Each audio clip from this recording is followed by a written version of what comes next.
سوال کیا گیا ہے کہ میں مشکل میں ہوں، پریشانی میں ہوں، میرے لیے آسانی کب آئے گی؟ اللہ رب العالمین قرآن کریم میں ارشاد فرماتے ہیں فَإِنَّ مَعَ الْعُسْرِ يُسْرًا إِنَّ مَعَ الْعُسْرِ يُسْرًا، یقیناً مشکل کے ساتھ آسانی ہے، بے شک مشکل کے ساتھ آسانی ہے۔ تو جس شخص کو بھی کوئی پریشانی ہو، تنگی ہو، مشکل ہو، مصیبت ہو، اس کو یہ یقین رکھنا چاہیے کہ اللہ رب العالمین کی طرف سے آسانی بھی آئے گی۔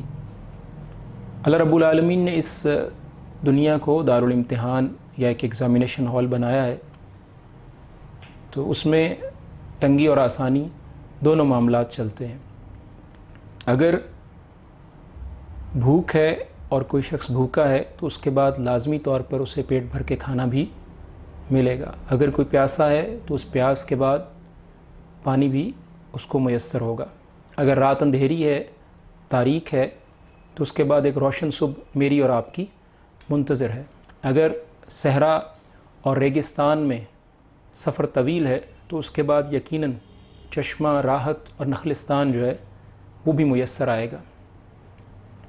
اللہ تعالیٰ نے ابراہیم علیہ السلام کے لیے کیسے آسانی پیدا کی؟ ابراہیم علیہ السلام کو آگ میں ڈالنے کا حکم ہوا، اللہ رب العالمین نے آسانی پیدا کر دی، کہا قلنا یا نار کونی بردا و سلاما، ہم نے کہا آگ ٹھنڈی ہو جا، سلامتی والی۔ تو ان مع العسر یسرا، آگ نے ابراہیم علیہ السلام کو نہیں جلایا۔ اللہ رب العالمین نے آسانی پیدا کی، موسیٰ علیہ السلام کو سمندر نے ڈبونے سے انکار کر دیا، موسیٰ علیہ السلام نے کہا کلا ان معی ربی سیہدین، تو اللہ رب العالمین کی طرف سے آسانی آ گئی، ان مع العسر یسرا۔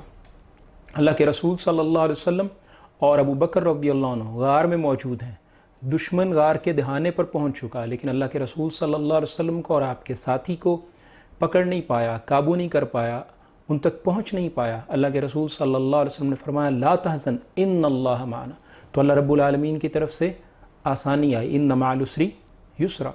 یوسف علیہ السلام کنویں میں تھے، اللہ رب العالمین کی طرف سے آسانی آئی، کنویں سے محل میں پہنچا دیے گئے۔ یوسف علیہ السلام قید میں تھے، اللہ رب العالمین کی طرف سے آسانی آئی، یوسف علیہ السلام قید سے کرسی تک پہنچا دیے گئے اور حکومت عطا ہوئی۔